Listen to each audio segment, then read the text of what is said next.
নমস্কার বন্ধুরা, আমার বৃষ্টিপর্ণা চ্যানেলে আপনাদের স্বাগত।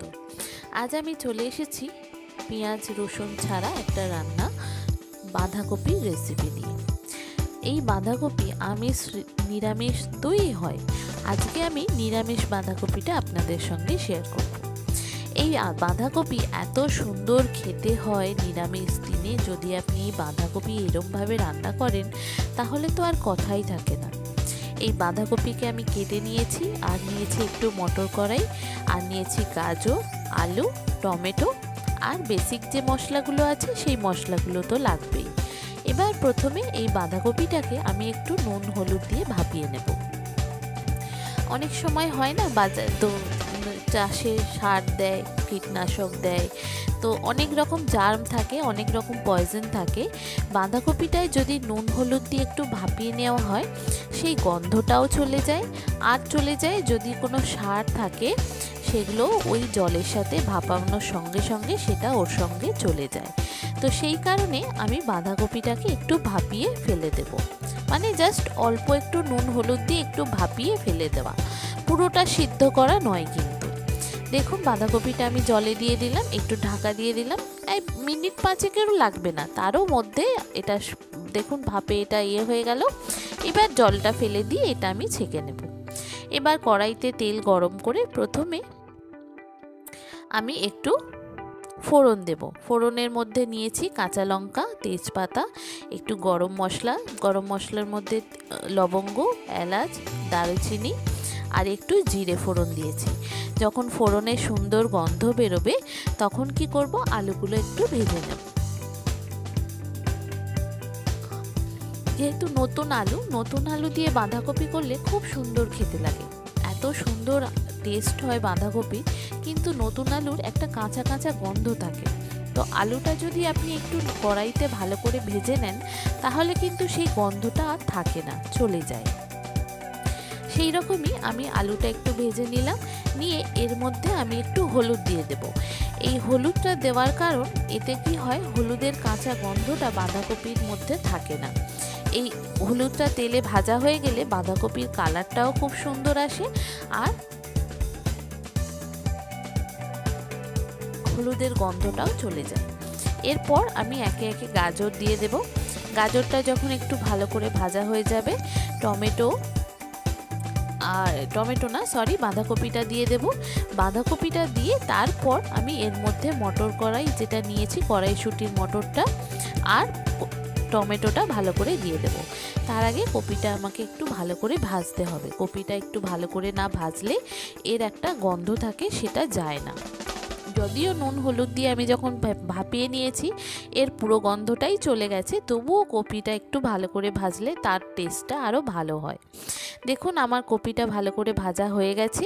এবার এর মধ্যে যে টমেটো আর মটর কড়াইয়ের মটরটা নিয়েছি সেটা এর মধ্যে দিয়ে দেব, দিয়ে এটাকে ভালো করে আরেকটু ভেজে নেব।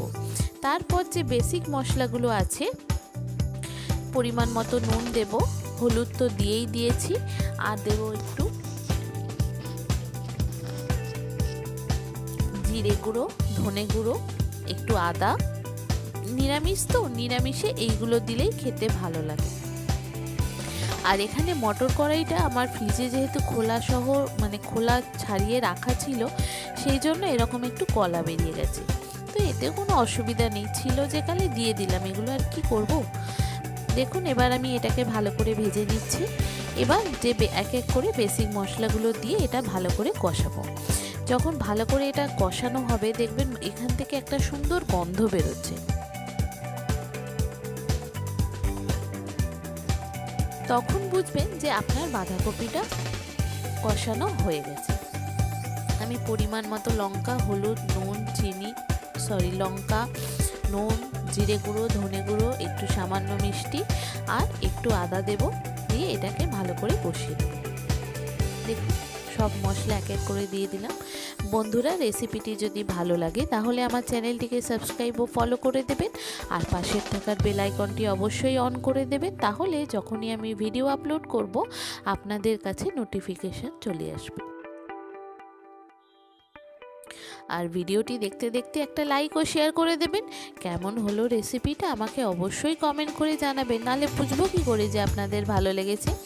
এই বাঁধাকপি, নিরামিষ বাঁধাকপি আপনি যে কোনো পুজো পার্বণ উপোসের দিনে এটা করতে পারেন।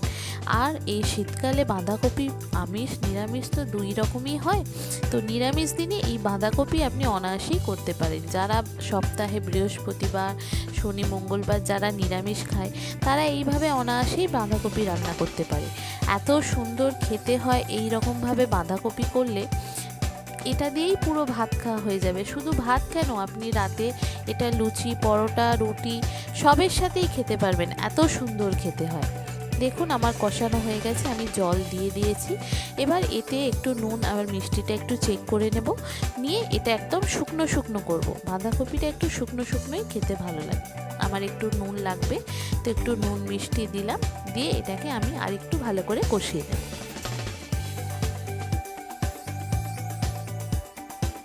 দেখুন এটা একদম মাখো মাখো হয়ে যাবে, একদম শুকনো শুকনো। দেখতে কত সুন্দর হয়েছে, দেখেছেন কালারটা? খুব সুন্দর খেতে হয় আর খুব তাড়াতাড়ি হয়ে যায়। বাঁধাকপিটা একটু নুন হলুদ দিয়ে খালি ভাপিয়ে ফেলে দেবেন।